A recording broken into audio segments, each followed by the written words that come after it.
Welcome back to the Kingsway Podcast. Welcome. We are back. Back with another episode. It's been a little on and off. If like you're going to see an episode, it's the summer. It's the summer. We're trying. All right, we're trying. Here's what happened. And I should have said this in the last one, but I didn't because I was hoping we'd record 2 last week, and then we didn't either. So here's what happened. I had 2 weeks of camp back to back, and I mentioned that in the last couple episodes. And then I got COVID. As soon as I finished leading worship that Sunday morning when I got back. Like that afternoon, that evening, I was like tired. It was a rough week. Aches, fever.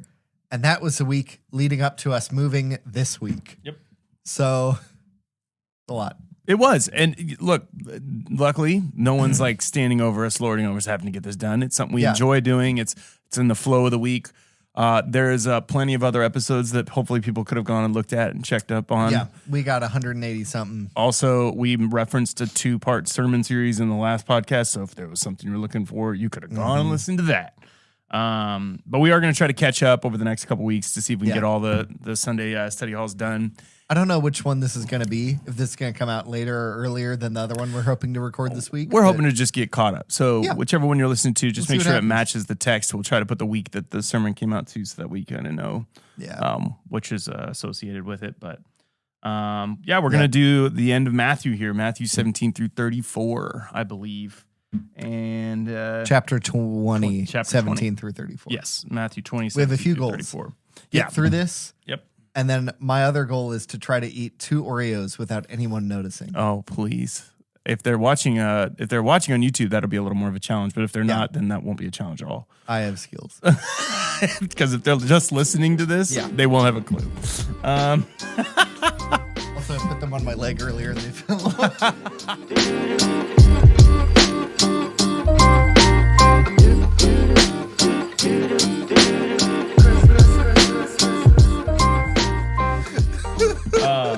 Well, if you haven't been a part or you're not sure exactly, this is your first time tuning into the podcast, I want to make sure just to let you know, we just do a little deep dive off of a sermon series or the sermon that's been preached the hopefully as early as the week before.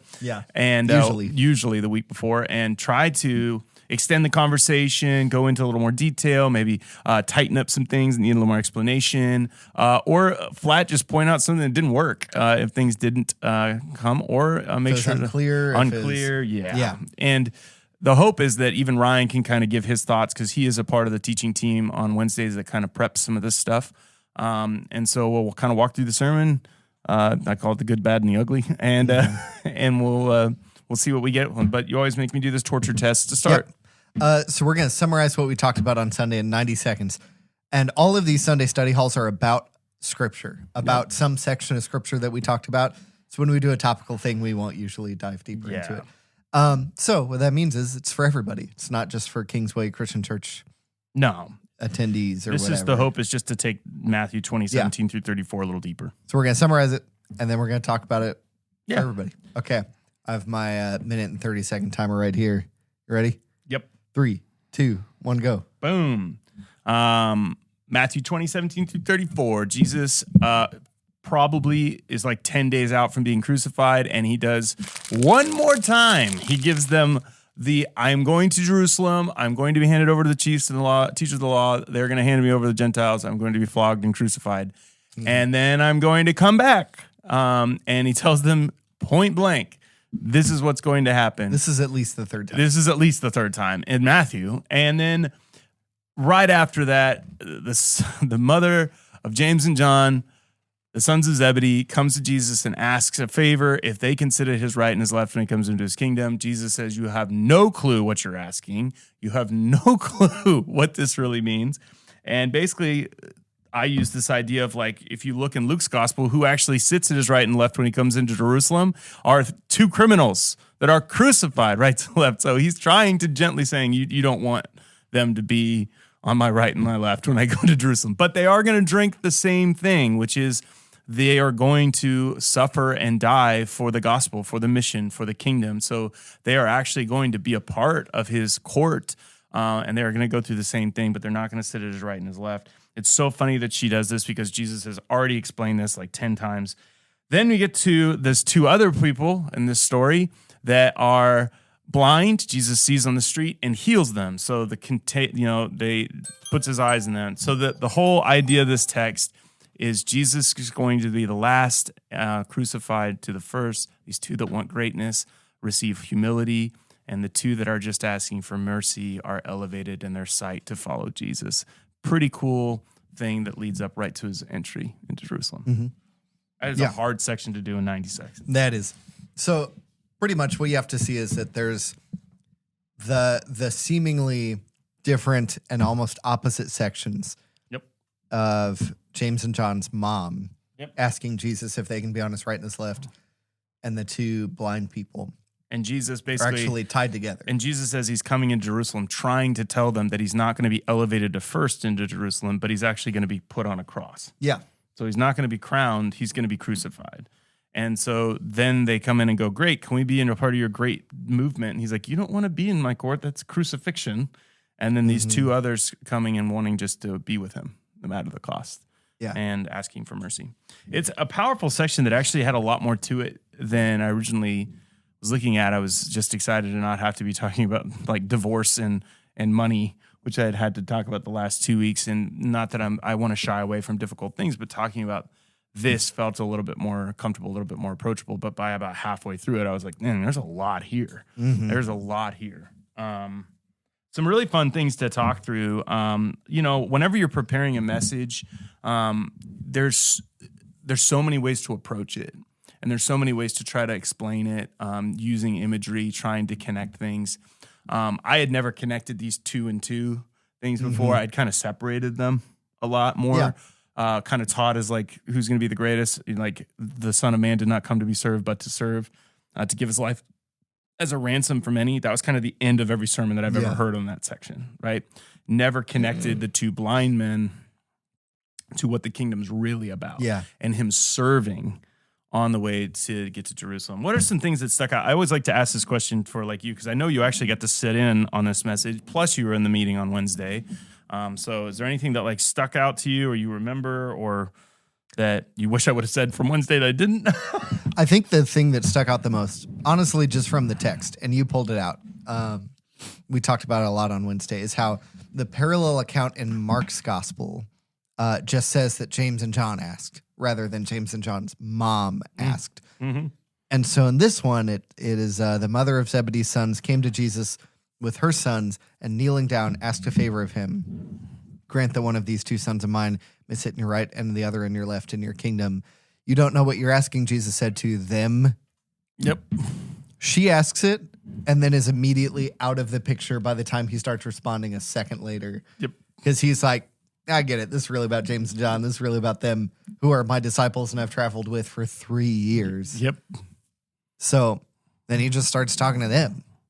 That stuck out to me like as, I don't know, like the motivation behind it. Yeah, well, and I don't know like if you were in there. Like did James and John ask their mom to ask Jesus? I guarantee you. Or she was like, do you guys want this? And they were like, we would love that. And they're like, we'll come with you. And I don't know if you were in there when I talked about this, but there was only 3 on Mount of Transfiguration in Matthew 17. And so the only one that was not there was Peter. They're the inner 3, but 2 of those inner 3 are brothers. And those brothers and their mom are like, hey, these should be the inner 2. They're like usurping Peter, like usurping, like they're trying to get in the inner. And I said it, I'm like, Peter had to have been a little ticked off. Like he's like, guys, what are you doing? Like, which in the tradition, Mark's gospel, so Matthew and John are apostles. Mm-hmm. As long as those are the people who wrote those gospels, they're apostles. Mark and Luke are not, they're not disciples. They're not Jesus' direct 12 disciples. Yep. None of them are even the replacement Judas in Acts 1. Yep. Who I don't remember who it is. Matthias or something. Matthias, like right? Matthias. Something like that. Yeah. I don't know. You can read Acts 1 for yourself. Not borrowed. They're not a part of the 12 at all. Yep. But Luke traveled with Paul in the book of Acts. Yep.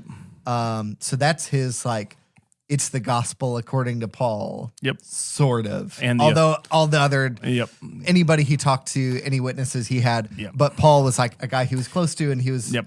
He was supposedly writing down all the stuff in Acts as it was happening. Luke is like the gatherer of the firsthand witnesses. Yeah. He like goes around and talks to everybody with a firsthand witness. What is cool about Mark is that it's said that he was the guy with Peter, Yeah. and he was the guy with Peter and recorded Peter's stuff. That's probable. That's church tradition. It's not definite. Yeah. But if it is, at least Peter influenced. And the way that it would be funny that he would be like, not even mention James and John's mom. Just be like, those idiots, James and John, trying to get in on what I was getting in on. And the way I always like to think about Mark, and I think the best and like most historically accurate is that it is Peter's account. But I also think there's a tradition that sees it as it is just the other apostles that are not literate, and it's the oral traditions of them around campfires, remembering, reciting. And so maybe a majority of it's Peter, but some of it could have been the other apostles that Mark is then just recording all of these stories and words that are being recorded. Because it seems like Mark was around a good number of them, because in the book of Acts, we see him around Barnabas, who was around some of them, the core Jerusalem I've Christians. heard it's like the popcorn gospel. And it's like, if you popcorn prayer, it's like next person, next person, next person. So if you're around a campfire, it's like you tell a story about Jesus, you tell a story about, and you see that in a lot of the language. Then immediately went here, then immediately went, this is something I was just learning, is that this doesn't have to do with this a lot, but that Matthew and Mark's attestation, the person who said that they wrote these things, said that they wrote what they had heard, and that they wrote sayings, gospels, and not historical narrative like we have now, which means maybe the works that guy's alluding to in like 100 and whatever isn't exactly Matthew and Mark. But what he's saying is he just recorded, kind of like Proverbs, big book about things that Jesus said, just everything he had heard, whatever. That's not the way Mark's written totally, but it is pretty sporadic. It's a very short nuggets, and that seems like campfire stories and what gets pared down after most of a life lived before being martyred, being a witness of Jesus. So, it makes some sense. Well, and if you record all these things in separate places and then actually put them together in order. So if you see a guy that hung out with Jesus for a year, or hung out with him for 6 months, or was around him, and then you get the guys that were linearly there, you can kind of fit, you're trying to get it together. It is. And even like the harmonies of the Gospels show it also makes sense. I'm assuming Peter is not poetic and verbose. No. And so this being a Peter-heavy sayings, gospel compilation sort of thing, probably one of the earliest gospels, if not the earliest. That all kind of adds up. Anyway, it does. All that to say, like, leaving out James and John's mom makes a lot of sense for Mark. It makes some sense that Matthew would record that. Yes, and I think that of course helps like give evidence to, and this is I think why one of my favorite things about this section of Scripture is that Jesus takes the time to use the awkwardness, which I found really funny. I didn't maybe have the best examples come to my mind at the moment, but the road trip idea of just like, or maybe you're at a restaurant and someone gets in an argument and you still have to finish the meal. Any setting where like all of a sudden things are ruined and the tension is still there, and like, you have to continue to be around each other, even though there's like a desire to not be around each other. So as these two come back to the group, they're indignant, is what like our translation is. It's basically like they're like, ugh.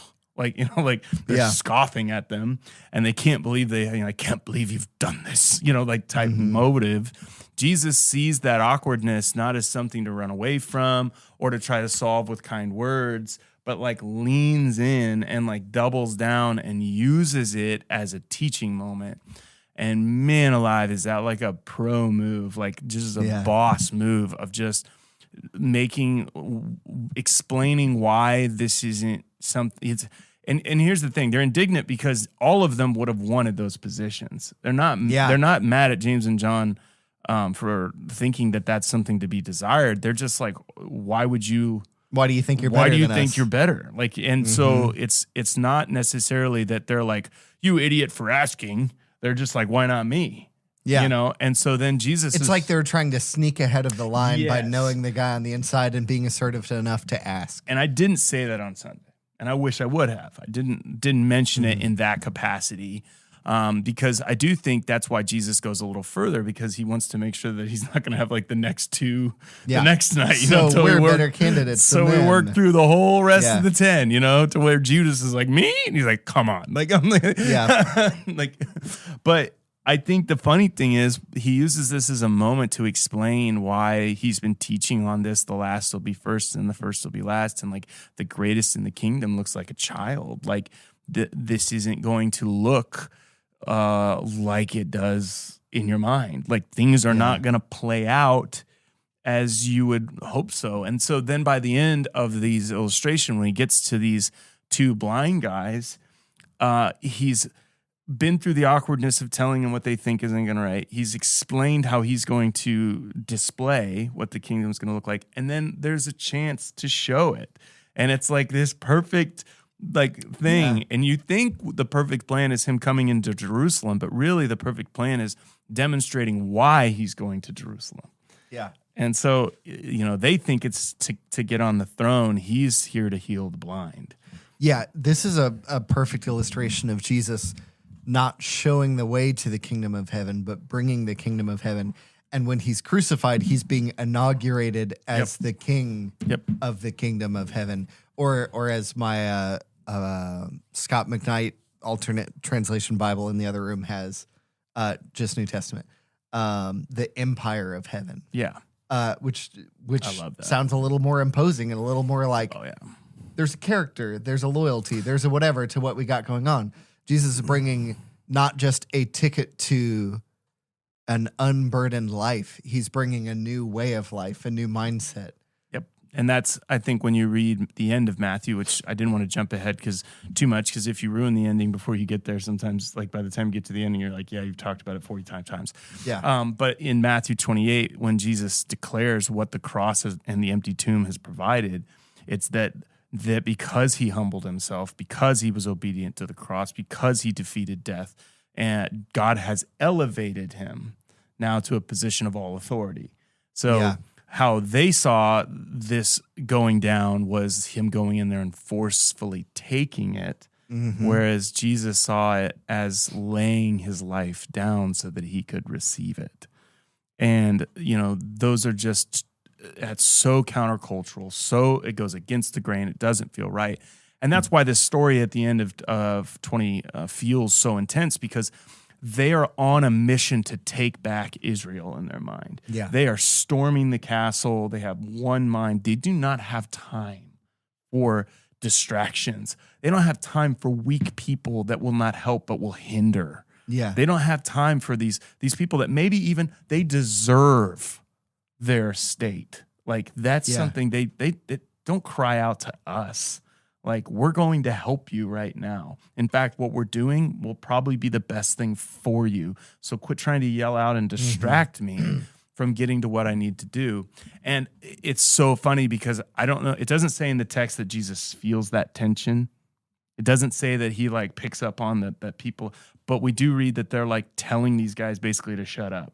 Yeah. Like they're like, shut up. The tension is obvious in the telling. Yes. And like Jesus has got, like, first of all, I think if anybody is trying to get to Jesus and somebody's telling him to shut up and stop, I feel like Jesus is, if I'm Jesus, because I'm not perfect, my like I would just physically be like, are you kidding White me? knuckle, right now? Like ready to show off all the moves you learned from your karate book from book fair. Like I would want a timeout real quick, timeout. Like when have I ever told you to turn someone away that is desperate to get to me? Yeah. Like think of it. We've been together for 3 years.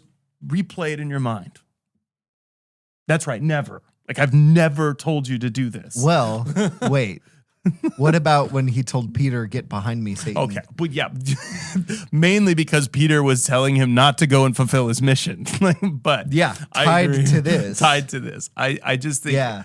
That's what I'm thinking. Jesus predicts his death. He's on the way. These men are crying out for help.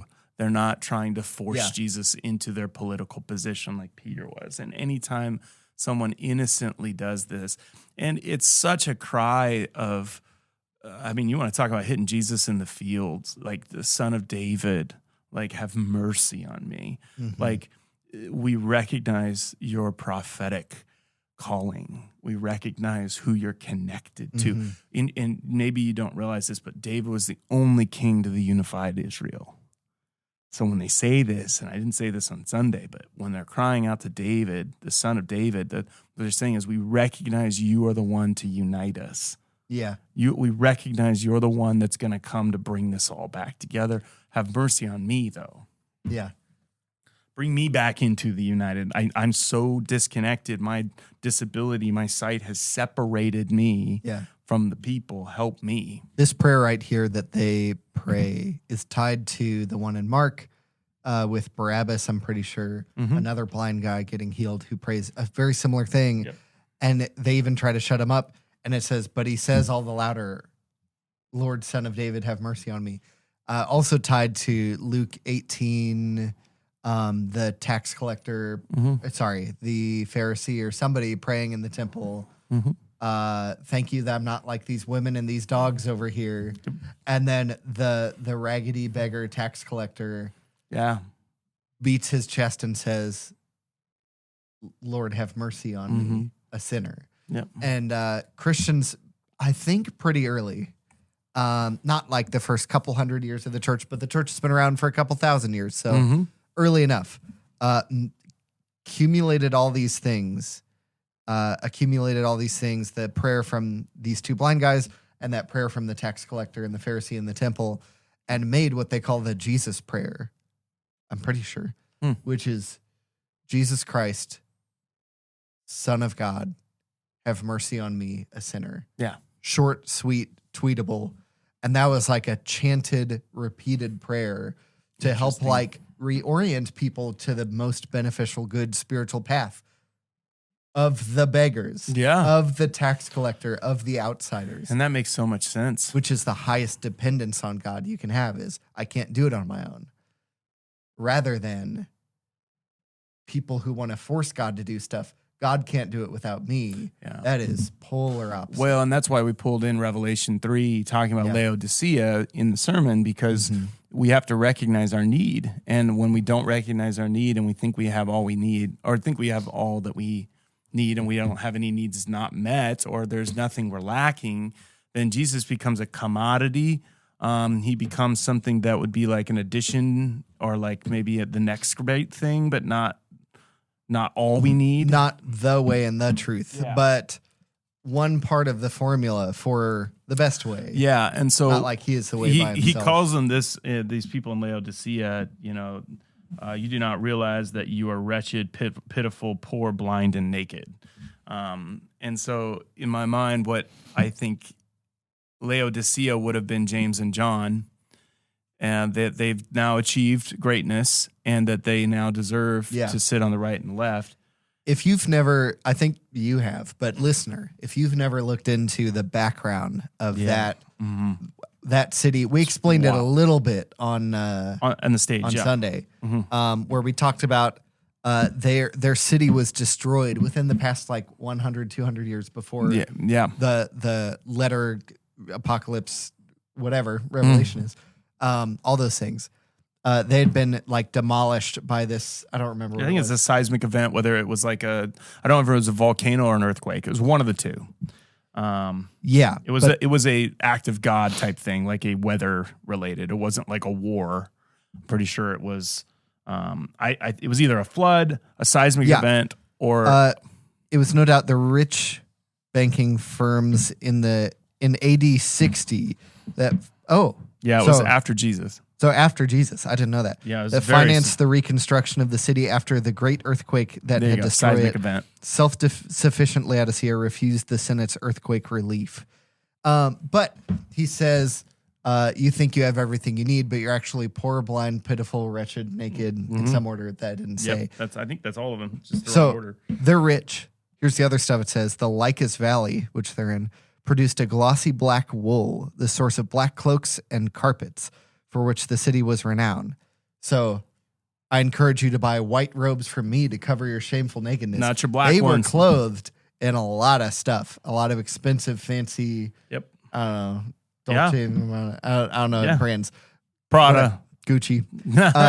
Anyway, they're closing all that stuff, and Jesus himself trashes them for that. Laodicea was home to a medical school, and that manufactured collyrium. Yeah, so this salve on their eyes was actually famous eye salve. Yep. And he says, actually, you're blind. You should buy eye salve from me. Yep. The scornful imagery of the apocalypse when you know all letter that. to That is Laodicea. so cool. Yeah. I wish I would have said that on Sunday. I knew that, and I completely forgot it. And So everything they're confident about. that's like the prodigal when he comes home. So- if you know what each item is in the prodigal story, it makes more and more sense of how he's being restored. This is the same thing. John the Elder, who wrote that book, who is maybe also John the Apostle, not for sure, but probably could be.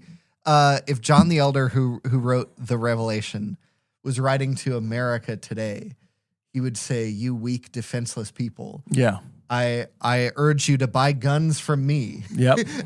If we're not famously overrun with firearms in this country. Yeah. I'm just saying, and firearms per people. You're ratio. starving. Come and eat food, from me. Yeah. Yeah. You are shriveling up. Yep. And whatever. Those would be the kind of things that we're confident that we're overdoing. Come and find joy. Actually, you don't have come and find joy in me, not in the entertainment of this world. Yeah. I'm just thinking through the things that so easily entangle. Why are your stories so boring? Why is whatever? Yeah. Like everything we think we're good at.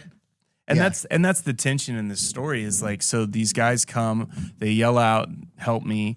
And then there's this moment, and maybe the moment it need to go like Gladiator or like The Patriot or like Saving Private Ryan, where it goes into like the still, slow pan, slow motion, and you're looking at the people's voices or faces as they look at Jesus's face. Like, how is he going to respond to these people? And I think if you insert revelation there, if anyone ever cries out and asks for mercy, the response of Jesus has already been declared. I stand at the door and knock. If you hear my voice and you want me to come, I'm coming. Like, I'm on the way. Yeah. Like, I'm there. And so Jesus, and that was one of my favorite things that I got out of this was just, I don't know why it did. I don't know, maybe I was just slow or maybe I just didn't think about it.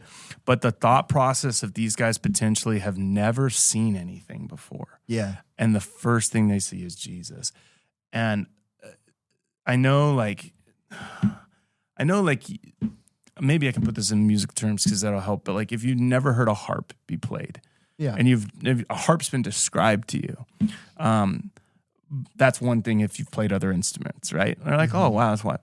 But if you've never heard an instrument before, and all you've done is bang sticks, and like maybe if you've never heard anything before, if your hearing is, but I'm saying you take it stages, like you start to realize like, and then all of a sudden you instantly hear all instruments in an orchestra, and you're like, what? Like, and everything's playing, and you're trying to pick out each individual instrument, and it's all at once, and you've never heard an instrument before. Maybe that's a way that would feel a little bit, but then to have the best orchestra of all time in Carnegie Hall with the best director, with some just amazing, It was like Cody Fry. Yes. Symphony concert we went to in Denver. The Sailboat. Yeah. He has a song. It's a pretty good song. Pretty solid song. Oh, it's a with an solid acoustic song. guitar and a band. But then he wrote this whole score behind it, and it is immaculate. The way the orchestra, all like 80 instruments, can just swell into the chorus is just outrageous. And I've watched just the online stuff. I wasn't even in the room. But I think was the overwhelming thought to me, was that these guys had been sight had been described to them. Yeah. They had felt things their whole life that they had never seen.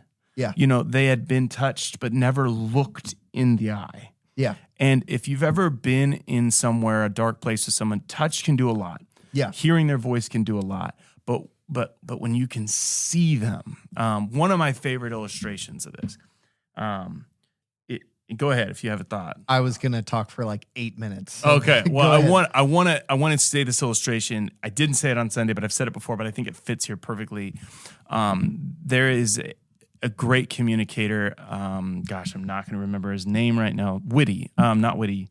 Oh, He's a CIY teacher. I'm going to remember his name as soon as we get off this podcast. Yep. He was at CIY, and he was incredibly funny. He was a former comedian that became a preacher. And he talked about this story of locking himself out of his house and having to put his 3-year-old under the garage door. Do you remember this story? Yeah. So he locked himself out of the house, but they had left their garage up. And this was before the key codes, and he didn't have access to the car because he didn't have keys to push the button. But they left the garage door up just big enough so their cats could go in and out. And he realized he couldn't fit, but his 3-year-old could.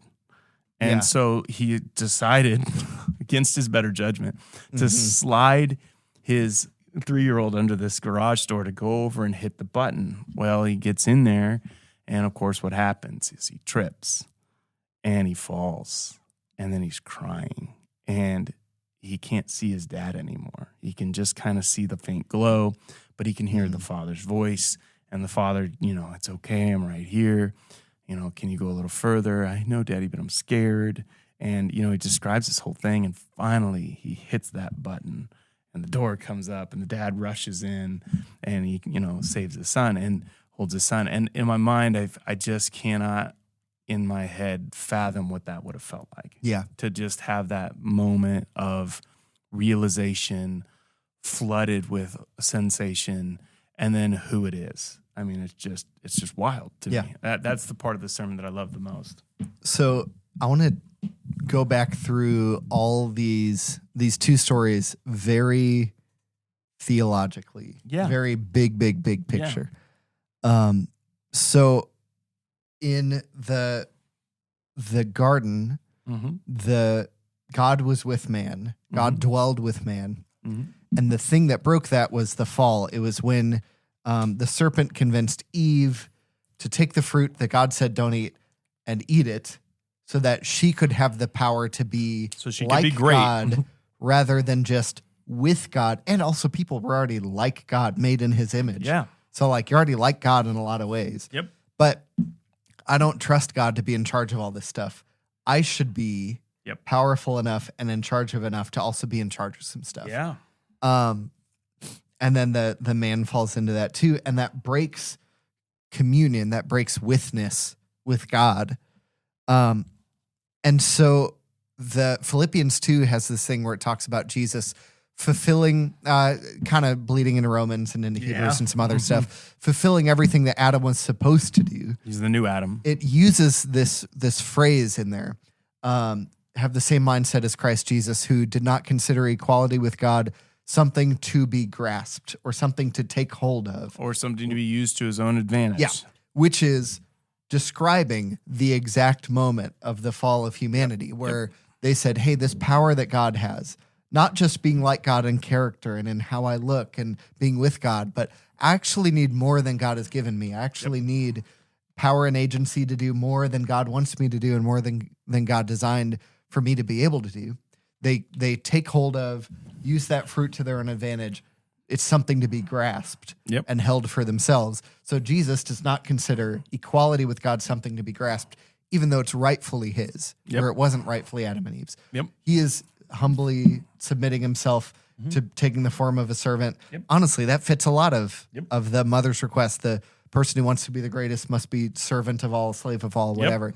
But what James and John are doing here, whether or not their mother is doing it and they're embarrassed about it or whatever. But they're all for it. They're all for it. If it's more like Mark's account where it's like, really, James and John were asking via their mother, and the mother's almost not even an important part of this. Whatever's happening, they desire this. They see Jesus as the fruit, and they want Jesus for themselves in a way that they can control. If they're on his right and his left, they can be high and honorable, maybe influence some decisions, have some higher power than Jesus has granted them.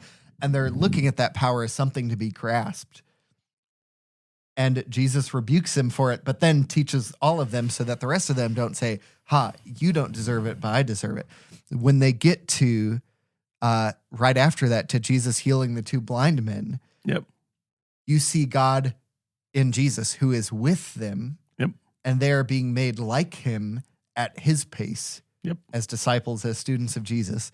He gets to healing these two people, and they all say, "Get away from him." And but the people are like, "No, we need Jesus." And so Jesus goes to them. He doesn't care that other people, that his own disciples don't want these two blind men to be with him. And what he does, also a Genesis reference, is uses his hands and uses his presence to heal them. So not only are they seeing for the first time Jesus, a guy, God's servant, they're seeing for the first time God. In the same way that God stepped down into the dust the first time and formed Adam out of the dirt. Also, in the same way that God put Adam to sleep, took out his rib or his side, made Eve, and then Adam woke up to see Eve, but also God. Those same like waking up and God is present with you is kind of what's happening here. They're awake, they're conscious, but they're opening their eyes for the first time and seeing God be with them. Oh, yeah. And that is the thing that Jesus is trying to bring. This new kingdom is the kingdom of heaven, is a place where heaven and earth are one, where that faraway place that God lives and the place that you live are actually the same address now. Not just the same world or country or zip code, but the same address. And that's, I think I drew the conclusion inside the sermon of where that starts is in your mind. Like that's, we describe it as the heart sometimes too, but that's why when Paul uses that, you're referencing is Philippians 2:5-8, have the same mindset as Christ Jesus. I think so often we're so worried what our hands are doing that we're not paying attention to what our mindset is. And so we're frustrated or we don't understand how people can and we get all upset or shameful of ourselves or critical of ourselves or frustrated with our actions. And really, we haven't really done the hard work of recognizing that changing your mindset to a new one, to a new address, to, strengthen your heart in the sense of like, this is what this is going to feel like, look like, that it is going to be a race to the bottom. That was the end of the sermon, which I actually referenced in the last thing too, in Ephesians 5 that we talked about. But this concept of racing to the bottom to heal, to help, to save, to show mercy, to show forgiveness, to show kindness, to be patient. All of those fruits of the Spirit are a race to the bottom. All of them. Every single one of them. Self-control. It's a race to the bottom. And that's the whole point, I think, of this section is Jesus is racing to the core of the problem. He's racing to the bottom of the issue, to the root of the issue. Adam-centered, right? Like Calvary-centered, so that the tree that he dies on then bears fruit for new life, so the kingdom can be born. What's so cool is that we've been talking about, we mentioned Revelation 3 and this rebuke that Jesus has for self-sufficient Christians and how you need to rely on me and I stand at the door and knock and anyone who lets me in, whatever.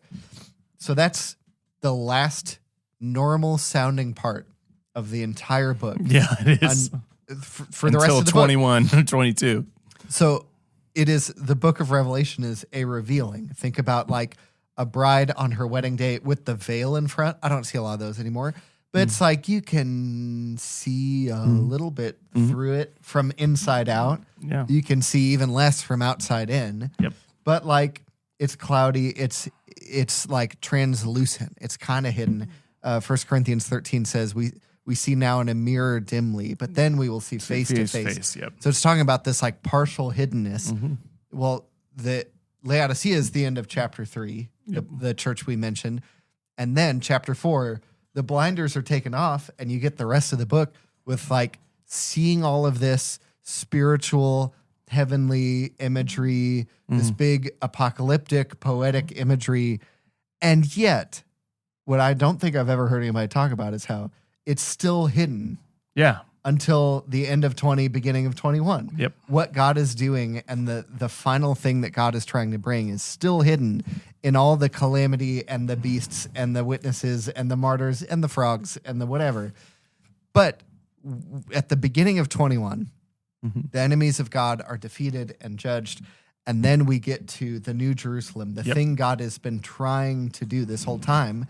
And the whole point of it, with a lot of hyperlinked imagery, talking about Old Testament things, whatever, is I think summarized at the end of 3. And I heard a loud voice from the throne saying, "Now the dwelling of God is with men, and he will live them. They will be his people, and God himself will be with them and be their God." That's the thing that Jesus is trying to do. Well, and if you continue that, it says, "Oh, no more tears, no more," because Jesus is coming to make all things new. Yeah. And that's the end of it. In the place where God lives with you, yep, all things are being made new. So the old way of doing things is gone. Jesus is making all things new. Yes, to come back to Matthew 20. Yep. And actually kind of to juxtapose the two blind men trying to steer Jesus off course from Jerusalem and Peter trying to steer Jesus off course from Jerusalem. Pretty sure those are both after some statements from Jesus. They're like, "I'm going to go to Jerusalem. I'm going to be killed." And when Peter tries to distract Jesus from that, he's saying, "I won't let you be killed. I won't let you do it." And that's an authority over Jesus position. And now I know it's like a little machismo that he hasn't really earned, whatever, and maybe it's just whatever. But when these two blind men call out to Jesus, they're not trying to distract him from the kingdom of heaven. They're actually asking for the kingdom of heaven. They're asking for their tears to be wiped away. And in fact, Jesus wipes away with his own thumbs their blindness. There will be no more crying or pain or sorrow. He's actually doing the kingdom of heaven by being called off course from Jerusalem, finger quotes, by them. And so whether or not the disciples are semi thinking they're right in thinking, no, we don't want anybody to call him off course from Jerusalem. That's what happened to Peter. We don't want to be called Satan. So they're like, "Shut up, blind guys." And then Jesus is like, "You're calling me off course from what?" And they're like, "But we thought we learned from the Peter thing." It's the course that he's on is for the people who rely on him to be shown mercy and to have their address shared with God himself again. Peter's rebuked in Matthew because it's for a political gain, and Jesus does not allow other political things to usurp his political movement in the kingdom. This is actual kingdom work that is absolutely in the vein of what his kingdom's all about. Jesus is not signing any crosswalk political petitions. No. All of those are other people's agendas. No. But not saying all of them are bad, but he's out here with his own agenda. He never blows with the through. Kingdom of God. He never pushes people away in order to get to what his calling was. People are his calling. Yeah. And Peter's distracting him because he's pulling him away from the people. Yeah. And this is I always hear this talked about with the church. The Greek word church, ecclesia, just means gathering or crowd or assembly, which is actually the same. Maybe we talked about this in chapter 18 with the church discipline passage. It's the same word used for synagogue. And that's why it's translated pre-Jesus' death and resurrection as church discipline. Even though it's Jewish, it's talking about the synagogue. It's just group discipline. The synagogue is the local assembly. Anyway, but the assembly shows that the building blocks of the church of God's community are people, not buildings. 2x4s, not concrete, whatever. And so Jesus is not going to be distracted with leadership structure, org chart, whatever. Jesus is distracted. Well, maybe not even distracted. Jesus is lured rightfully away by people, the building blocks of the church, which Revelation 19, to get back to almost that same spot, is the bride of Christ. And that's why I think too Matthew puts these two in because of the ask of the mother for the greatness. We want these two to be great. Jesus I think he just goes, "Oh, this is going to be so good." Like, you're going to just love this. Watch this. I'm going to stop the whole progression. I'm going to go over to these two guys that everybody else is just completely thrown away, has dehumanized, devalued, seen as worthless. And what did I just say in last sermon I preached, Peter? Yeah, the last will be first. These guys fit that last category to you? Yeah, okay. We're going to make them a prominent part of the next part. I mean, it just fits it so well.